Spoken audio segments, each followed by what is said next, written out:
Pessoal, ao longo desses 3 dias, nós tivemos o privilégio de rever ou ver ou conhecer, para quem não conhecia, alguns brasileiros geniais que estão aí espalhados pelo mundo e têm construído uma jornada profissional e pessoal sensacionais, sensacionais.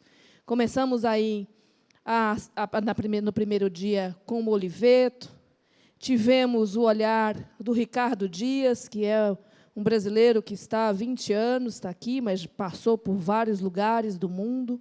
Foi a ele que eu fiz o convite, ele diz, não, eu não sou a melhor pessoa, tem um outro brasileiro para isso, acho que vale a pena dar a oportunidade. Passamos ontem pelo Rafa, que está lá no Facebook. Hoje nós vamos começar da Austrália, um fuso horário 13 horas para frente. Eu não o conhecia, tive o privilégio e agradeço aqui ao Ricardo, que fez essa ponte. Ricardo ele falou no primeiro dia, junto com a Salesforce, e ele está fora do Brasil há mais de uma década, depois de 15 anos, morando nos Estados Unidos, morou e fez parte dessa transformação digital, que hoje é uma referência para o mundo, na China, está na Austrália há muitos anos, ele está falando de lá, ajudando a Ambev a expandir sua presença global. Ele está retornando assim, para liderar de lá uma equipe global para iniciar uma nova unidade de negócios na Ambev, que é o D2C. Ele tem uma incubadora interna, a própria empresa, que é a Zetec. Ele está assim, com tudo o que você possa pensar, que é o D2C. E aí eu quero citar aqui, dentro de tudo isso, tem um conceito, e da troca de e-mails e da conversa com ele, acho que a Ambev não poderia ter escolhido uma pessoa mais humana que equilibra a parte técnica com a capacidade de inspirar as pessoas a executarem da melhor forma, do melhor jeito, para que a gente que está aqui na ponta final, né, como cliente, como consumidor de uma das marcas ou dos serviços, tenha a melhor experiência. Então, é com muita alegria que nós recebemos aqui no Hub do E-Commerce Brasil, da casa dele lá na Austrália, e você aí no seu melhor lugar. Eu convido o Rodolfo Chung, ele é o vice-presidente de D2C da Ambev. Rodolfo, boa noite aí para você. Seja bem-vindo, seja bem-vindo. Que alegria conversar com você. Eu deixei esse agradecimento obrigado, ao Ricardo aí pela ponte. Bom, a palavra está com você. Obrigado, viu, Vivi? Obrigado. É um prazer, uma honra para mim poder falar um pouquinho dessa estratégia que a gente tem aqui na Ambev, né? Para DTC, para Omnichannel, para e-commerce, né? E é isso. Eu estou longe do Brasil, como você falou, faz muito tempo, né? Faz 15 anos que eu saí do Brasil, sempre pela empresa. Eu estou na empresa faz 18 anos, né? Desde trainee, mas passei para os Estados Unidos e morei, você falou, muitos anos na China, 9 anos na China, sabe? E eu até vou falar um pouquinho disso, porque essas coisas são as coisas que moldam a gente, né? Então, aprendi muito na China. Quando eu cheguei lá em 2007, a gente era uma operação tão pequena. Hoje a gente tem 38 fábricas, né? Eu cheguei lá, eu lembro, em Xangai, tinha 3 linhas de metrô, né? Eu saí de lá, tinha 17 linhas de metrô, sabe? Então, assim, toda essa história, sabe? De lugar certo, na hora certa, né? E, obviamente, eu vi essa revolução digital acontecer lá na frente dos meus olhos, né? Mas a China, todo mundo pensa muito nessa parte digital, né? Ou senão as pessoas pensam muito na parte, a China, então a parte de a fábrica do mundo, cadeia de suprimentos, tudo mais, né? Mas para mim é um pouco diferente, né? Eu vejo a China como o maior mercado consumidor do mundo, 1 bilhão de consumidores. E para mim foi isso assim que foi fascinante na China. Trabalhei muito com marketing lá, trade marketing, e sabe, sempre pensar na jornada do consumidor, nas fricções, nos pain points que eles têm, tentar resolver, né, muitas vezes com tecnologia, mas resolver esses problemas. Então, acho que isso aqui foi muito importante para moldar o jeito que eu penso e o jeito que a Ambev está pensando sobre e-commerce e sobre omnichannel, né? E aí, na Austrália, aqui, né, em Melbourne, estou aqui faz 3 anos com a minha família, e a gente montou o braço das ZX Ventures aqui, e a gente pôde trabalhar com muitos founders, que foi uma coisa muito importante na minha carreira também, né? Startups, a gente investiu bastante, a gente entra nas áreas de bebidas da nova geração, né? Craft também, craft beer também, sites de e-commerce, plataformas online, a gente comprou, a gente incorporou algumas delas, montou um ecossistema também, com varejo físico também, bares, restaurantes e micro cervejarias, né? Então, essas coisas todas, acho que me trouxeram aonde eu estou agora, né? Mas o que importa, vamos falar um pouquinho de Brasil, né? Então, nesses 2 meses atrás, só, recente, eu recebi essa missão de ajudar a empresa a repensar o direct consumer no Brasil, né? Então, assim, de todos os países do mundo, né? Poxa, a gente é líder em, sabe, desde a África do Sul, Coreia, líder na Europa, Estados Unidos, Canadá, líder em quase todos os países da América Latina, né? Mas de todos esses, a gente escolheu que o Brasil é o que reunia as melhores condições de se montar um ecossistema completo de DTC, né? Então, eventualmente, aprender e gerar as melhores práticas globais daqui do Brasil, né? Então, quais as razões disso? Acho que são várias, né? Uma é que, bom, primeiro que o Brasil é um mercado enorme, um mercado grande, importante, né? E de dimensões continentais, né? E tanto da parte urbana, da parte mais afluente, quanto a parte menos densa, né? A parte rural. Então, assim, é uma complexidade muito grande, né? Muita capilaridade na distribuição. Então, no Brasil, são 1 milhão de pontos de vendas de bebidas, de cerveja, tá? 1 milhão, né? As pessoas falam nas pesquisas de consumidor que é mais fácil comprar cerveja do que pãozinho, né? Então, assim, uma coisa bem única, né? Mas muitos problemas logísticos ainda, né? Outra coisa que é um ambiente super fértil de startups, tá? Muita gente de qualidade, uma legislação digital que ainda a gente pode, né, moldar ela. Então, tem muita coisa assim que a gente pode ainda direcionar nisso, né? E é óbvio que também na Ambev a gente tem uma empresa com um perfil de funcionários muito jovens, gente de muita energia, muita garra, muito assim, sonhadora. Eu acho que são todas essas coisas que reuniram as condições de a gente fazer isso aqui, né? Então, o Brasil foi o primeiro país da AB InBev Global que montou uma vice-presidência só para DTC, só para isso, né? Então, um pouquinho assim desse processo que a gente está agora na Ambev, né? A empresa está num momento de transformação, tá? Então, assim, com toda humildade, a gente está tentando aprender a ser ambidestra, né? Então, a gente sabe que o modelo das últimas, sei lá, 2 décadas, né, que trouxe a gente, que construiu a companhia até virar a maior do mundo, até chegar onde a gente chegou, sozinha não é mais suficiente. Então, isso está claro para a gente, né? A gente tem que desenvolver esse lado centrado no consumidor, esse lado empreendedor, esse lado de resolver os problemas do consumidor, né? E para isso, aqui dentro, a gente tem um framework, né? A gente chama ele de Seed, Launch e Grow, né? A ideia é separar um pedaço, separar um pedaço do dinheiro para iniciativas de longo prazo, né? Então, assim, metas, né? KPIs, incentivos pessoais, né? Tudo tem que ser separado do dia a dia da empresa, né? Tem que trabalhar como uma incubadora, ajudar no crescimento, né? E ter que ter apetite, ter que ter estômago para encarar um P&L negativo por vários anos, né? Com o objetivo de crescer no longo prazo. Então, toda essa estrutura é muito importante para fazer isso, né? A gente fez de uma forma mais ou menos bem balanceada, então, mais ou menos, vamos dizer assim, metade das ventures que a gente tem, a gente trouxe no formato de venture capital, né? Então, trazendo, olhando startups, conversando com o pessoal no mercado e trazendo elas para o nosso ecossistema. Mas a outra metade das ventures, elas são internas, tá? Então, assim, são funcionários que tiveram ideias de alguma coisa, a gente tem até um sistema de fazer seleção interna das melhores ideias, né? E a gente dá o recurso, a gente dá as condições para ele empreender dentro de casa, né? O Zé Delivery, que espero que alguns de vocês já tenham até usado, inclusive nesse momento de pandemia, ele cresceu tanto assim, né? Eu vou falar mais dele depois. Ele é um exemplo de uma startup, de uma venture, construída dentro de casa. Ela tem um founder, tá? É um garoto, é um jovem que está lá há vários anos, ele toca a empresa totalmente separada da Ambev, né? A gente é dono, mas assim, é totalmente uma entidade separada, com uma cultura própria, tá? Com todos os sistemas e processos separados, né? A gente só entra como investidor mesmo, né? Eu converso com ele só em reunião de board, uma vez a cada alguns meses, para falar de estratégias, assim, mas o dia a dia absolutamente tocado de uma forma mais ágil, mais rápida, né? Então, acho que eu podia falar um pouquinho mais do Zé, que é um case study, né? E que virou um fenômeno agora, né? Aí eu queria primeiro até colocar que não é obra do acaso, tá? Assim, a gente tem investido nele há 7 anos nessa plataforma, tá? E a gente errou muito, né? Aquela coisa de resiliência, a gente errou muito. A gente chegou a pensar em fechar, tá? Pivotamos bastante, né? Contratamos gente errada, contratamos gente certa, né? Acertamos a cultura. E aí que a gente começou a engrenar, né? Então, ano passado foi o primeiro ano que a gente começou a ter um crescimento exponencial, né? Começou a pegar no jeito as coisas, né? E, obviamente, a gente estava super preparado quando veio o momento inesperado do Covid, né? Então, assim, Covid para a gente é muito claro, não mudou nenhuma tendência, ele só acelerou tendências que a gente já vinha observando, né? E aí, então, sei lá, para falar um pouquinho do Zé, acho que é melhor até colocar um videozinho melhor do que eu explicar. Vocês me ajudam aí?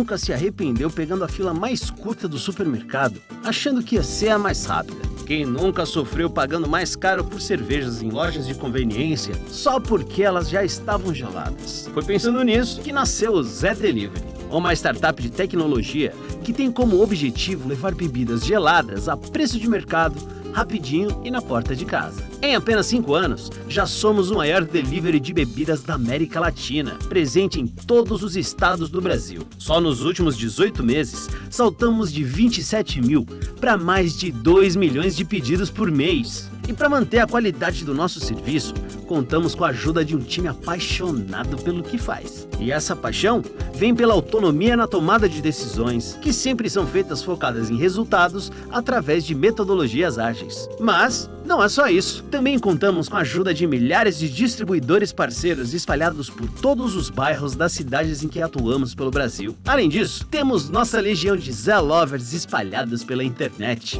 Consumidores fiéis, apaixonados, que sabem que quando querem pedir bebidas geladas a preço baixo e sem sair de casa, eles podem contar com o Zé. O Zé Delivery chegou! É isso aí, né? Acho que uma super história bacana, assim, uma coisa que está acontecendo agora, né? E a gente está super otimista com isso. A gente acha que o Zé ele vai ser uma peça fundamental nesse ecossistema que a gente está bolando, né? Que a gente está tentando organizar, né? Mas uma coisa assim diferente, importante, até na história do Zé, ela vai ser separada entre antes e depois da pandemia, né? Então eu queria até abrir um parênteses e falar um pouquinho sobre o nosso approach nesses momentos de crise, que eu acho que é uma coisa que é tão assim do momento agora para a gente conversar, né? Então assim, ser bem honesto, né? Antes da gente pensar em como que a pandemia vai mudar a empresa, tá? Eu não vou dizer que é a primeira coisa que passou pela nossa cabeça, então vamos montar uma estrutura de DTC, né? Não foi, né? A primeira coisa é aquela coisa assim, não muito altruística, né? Assim, de se defender, né? De defender os nossos funcionários, né? Então, garantir os protocolos de segurança, de higiene, né? A gente, graças a Deus, pôde se comprometer a não demitir nenhum funcionário durante a crise. Então, assim, graças a Deus a gente pôde fazer isso com os nossos funcionários, sabe? E aí depois você começa a pensar na cadeia de fornecedores, como proteger os seus parceiros comerciais e tudo mais, né? Aí acho que assim, só a segunda reação é que começa a olhar para a comunidade, né? E aí as coisas que o Ricardo também falou no dia dele, né? Que a gente pensou foi como produzir o álcool em gel, assim, a Ambev foi acho que a primeira grande empresa do mundo a ter essa ideia de transformar o álcool, né? A gente usou as pets do Guaraná Caçulinha, né? E o álcool que a gente tirou da Brahma 00, né? Para fazer o álcool gel, a gente foi rápido, uma ideia que pegou, todo mundo fez, foi super bom para a gente ouviu que ia faltar máscara, daí a gente usou o plástico PET para fazer as viseiras, né? A gente viu que ia faltar leitos, né? A gente botou nosso time de logística e de engenharia para ajudar a construir o hospital do Boi-Mirim, né? Então, assim, essas coisas veio num segundo momento de como a gente podia ter um impacto positivo, né? Então, foi só de uns 2 meses para cá, assim, que a gente conseguiu parar e pensar em como é que vai ser o futuro e como é que a gente vai se preparar e montar uma estratégia para o futuro, né? E aí é que veio essa coisa de montar esse ecossistema completo de DTC. Né? Então, a primeira coisa que eu queria falar é que esse ecossistema vai conviver, tá, com os nossos canais, os nossos parceiros atuais. Tá? Então, ninguém aqui tem o objetivo de fazer alguma coisa que eles já estão fazendo, que seja igual. Tá? A gente procura os problemas na jornada do consumidor e a gente procura onde a gente enxerga que existe um papel de inovação. E aí sim a gente vai lá e faz. Né? Então, o que a gente está falando aqui é que é uma coisa complementar. Tá? Eu, por exemplo, não recomendo ninguém a correr atrás do DTC para simplesmente copiar ou substituir quem já está fazendo isso há muitos anos e muito bem com escala. Tá? Então, o DTC não pode ser para fazer igual, tem que ser para fazer diferente, se tiver uma oportunidade que você enxerga ali. Né? E outro conceito que é importante é que a gente acha que não vai ter uma solução única, né, se os problemas, eventualmente, se as jornadas são diferentes. Então, tudo começa da gente estudando cada ocasião de consumo, né, cada shopper, né?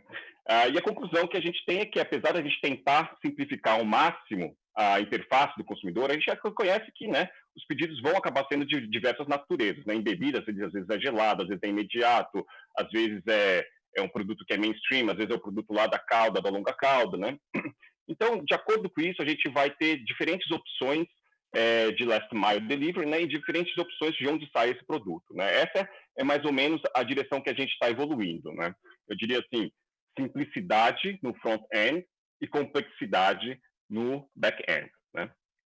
Bom, a última coisa que eu queria passar para vocês, né, é que apesar de eu defender que cada venture tenha a sua autonomia, né, tenha a sua identidade própria, eu acho que é fundamental que a gente procure sinergias, né, que possam ser importantes para ela e serem utilizadas com o negócio principal, com a gente chama de com o main business, né, com a empresa principal, né? E que isso tem que ser de forma ágil, né? Então eu queria dividir hoje com vocês também, que eu acho que é um outro case study assim de marketing, né? Vai ser um dos maiores cases do ano, que mostra um pouquinho dessa cooperação entre departamentos, né? Então eu queria falar um pouquinho dessa história do case das lives, né? Bom, essa é uma história assim impressionante, é chocante como as coisas mudam, né? Assim, alguns meses atrás a gente nunca tinha ouvido falar dessas palavras, né? Nem existia essas palavras, né? E para mim aquele momento que a primeira live para a gente foi a do Gustavo Lima, né? Foi no primeiro fim de semana de lockdown, assim, as coisas feitas no último dia, as pressas organizadas durante a semana, né? Essa foi uma coisa super marcante assim para o momento que a gente está vivendo, né? O Leonardo Rocha até falou um pouquinho sobre a live commerce, então para complementar, eu trouxe um videozinho para falar assim como que a Ambev enxergou e montou e conduziu as lives, né? E sempre ligada com o call to action, com o DTC, com o live commerce. Podemos ver esse vídeo? Muito bem-vindos ao churrasco Gente, Brahma bem-vindos. Live. Todos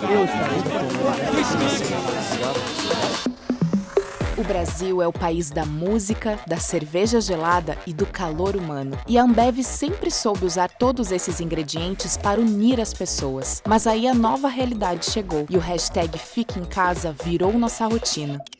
Foi então que a cervejaria Ambev se reinventou e popularizou uma nova forma de curtir junto. Cervejaria Ambev apresenta The Live Stream Circuit. As principais marcas da Ambev se juntaram a grandes artistas da música e produziram lives que bateram recorde de audiência e engajamento. Foram 358 lives com 296 artistas diferentes, 1.000 horas de streaming e 678 milhões de views. Duas vezes o recorde do YouTube no mundo. Audiência 57% maior no Brasil do que na final da Copa do Mundo FIFA em 2018. Muito além dos shows, as lives também deram ao público o seu próprio espaço. Tivemos pedidos de música, muitos pedidos de cerveja, aumento de mais de 40% em pedidos no Zé nos finais de semana com lives. E teve até um pedido de casamento.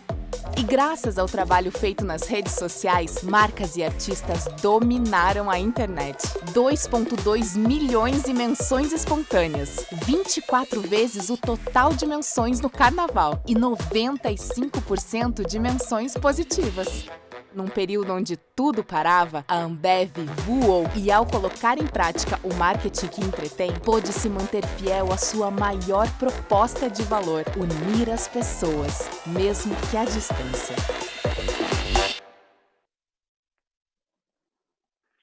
Legal. Então, esse vídeo era sobre música, né? Mas eu acho que vai além, né? Então, assim, outra coisa que aconteceu só algumas semanas atrás foi aquele jogo do Fla-Flu, né? Pela Flu TV, pelo Flá TV. Acho que isso é um indicativo de uma revolução tão grande quanto essa, né? Então, eu não sei se vai ficar com a Globo, se vai ficar com a SBT, com quem vai ficar, mas, assim, teve coisas que mudaram no hábito das pessoas interagirem, sabe? 200 mil pessoas 2 horas antes do jogo para viver o pré-jogo, sabe? Coisas assim que não existiam antigamente, né? Então, a gente ter conseguido interagir com a ocasião de consumo, né? E conseguir falar de uma marca, falar da Brahma, né? Mas também imediatamente poder oferecer na hora, poder oferecer um cupom de desconto para o consumidor. Isso aí realmente é uma coisa nova e ia ser muito bacana para a gente. Acho que veio para ficar, né? Imagina assim, o consumidor ele pedir uma cerveja, né? Ele ligar no app, pedir uma cerveja quando o time dele está saindo do vestiário, né? E tocarem a campainha da casa dele, sabe, na hora que o juiz vai apitar o começo do jogo. Esse negócio que gera um NPS espetacular e uma coisa assim super nova e que veio para ficar, como eu disse, né? Então, bom, acho que esse é um pouquinho da mensagem que eu queria passar, tá? Um pouquinho do desafio que a gente está se propondo aqui na Ambev, né? E eu acho que o que fica de mensagem é que como é importante encarar o Omnichannel e o DTC e o e-commerce como uma coisa estratégica, tá? E não oportunista, né? É importante a gente pensar no papel das lojas físicas nesse novo mundo, né? E como achar o papel nesse modelo diferente direto, tá? Quando comparado com os varejistas que já existem. Então, como você complementar ele e fazer coisas diferentes, né? Então, é isso. Boa sorte para a gente nessa jornada de tentar monetizar o route to consumer, né? E facilitar a vida do consumidor brasileiro. E boa sorte para vocês também, né? Que por acaso vocês estejam num momento assim parecido com o meu, de tentar achar o papel estratégico do e-commerce assim, na sua empresa ou no seu cliente. Obrigada, Chung. Chung, eu estou com algumas perguntas aqui no chat. Eu tinha feito uma, mas eu vou... eles têm aproveitado assim com os brasileiros, e aí eu vou juntar duas perguntas aqui, tá? Uma é uma indústria de móveis, chamada Gardene Móveis, é o Rafael, e o outro é o Kaique. Eu vou juntar as duas coisas. E eles perguntam assim, Chung, tu está do outro lado, tem uma equipe multidisciplinar, que você está liderando isso, gente com perfis muito diferentes. Como é que você está criando essa cultura para inspirar essas pessoas e engajar isso? Como é que é essa liderança? Isso né, isso é legal, a tua visão como executivo. E a outra é assim, como é que você está lidando com os problemas que estão acontecendo e você está longe, né, também para poder fazer o seu melhor, por exemplo, nas lives? Como é que é isso? Eles querem ouvir esse lado, pessoal do Chung. Fora, como é que você está liderando isso? Não, esse negócio de estar fora, começando por aí, é só momentâneo, sabe? Eu queria sair, já era para eu sair, e é coisa do Covid. Assim que liberar as escolas aí no Brasil, assim que os escritórios voltarem, eu estou de malas prontas, eu vou passar um tempo no Brasil, eu quero fazer esse projeto no Brasil com a Ambev, né, de São Paulo, né? Mas de montar o time, de montar a cultura, é a pergunta mais importante, é onde começa tudo, tá? Então, assim, eu acho que ajuda muito a gente construir um sonho ambicioso. Sempre ajuda muito a gente explicar para as pessoas e vender esse sonho grande, né? Essa coisa ambiciosa. Quando a gente fala assim de números grandes, de qual percentual que a gente quer que um dia seja de toda a nossa receita venha do DTC, sabe? Qual que é o papel assim de resolver problemas do consumidor que vem de décadas assim, com a nossa chance de ouro de resolver essas coisas. Então sempre coisas grandes, é isso que inspira as pessoas, né? E aí como montar o time, como contratar, tem que ser eclético. Tem que ser complementar. Essa é a coisa mais importante. A gente sempre compõe pessoas que vêm da empresa principal, tem pessoas que conhecem de trás para frente a Ambev, gente que vem de muitos anos da Ambev, né? Mas a gente sempre traz gente que é especializado, especialistas, que tem o skill técnico de e-commerce, por exemplo, né? E a gente sempre traz gente muito jovem, com perfil empreendedor. Então tem que ser compor. Então no meu time tem gente que vem de fora, tem gente que vem da empresa, tem gente que veio de baixo, tem gente que é sênior, tem gente que é júnior. Você tem que sempre fazer essa composição. E a outra coisa que é super importante, eu acho que é esse relacionamento com a empresa principal, tá? Então você tem que buscar que seja uma divisão separada, que seja uma coisa assim, que tenha certa autonomia, mas sempre com prestação de contas, né? Então o relacionamento com a empresa principal não pode... Você pode ter uma cilada aí, tem um problema que você pode cair e bater de frente, criar ciumeira, né? Essas coisas todas podem acontecer. Então você tem que ser muito proativo nisso, tá? Você sempre envolver, dividir metas, né? Dividir os planos, informar o que você vai fazer antes, né? E para que no final as pessoas todas tenham esse sentimento de time, né? E que se o e-commerce vencer, é a empresa completa que vence, né? Tem que trabalhar muito em como não duplicar, não pisar nos pés dos seus clientes de longa data, né? Como achar o papel complementar. Então, essa relação uma relação harmoniosa com a empresa principal, com os canais de venda tradicional, é fundamental, é muito importante e tem que começar certo já, sabe? Para não criar nenhum trauma dentro da empresa. Bacana, Chung. Chung, muito obrigada. Prazer te conhecer, prazer te receber nessa edição. Olha, um prazer. Eu espero, quando você estiver aqui em São Paulo, te receber aqui no Hub para um café. Muito obrigada, viu? Uma cerveja. Isso, pode ser. Obrigada. Um abraço, obrigado, Outro, viu? Tchau.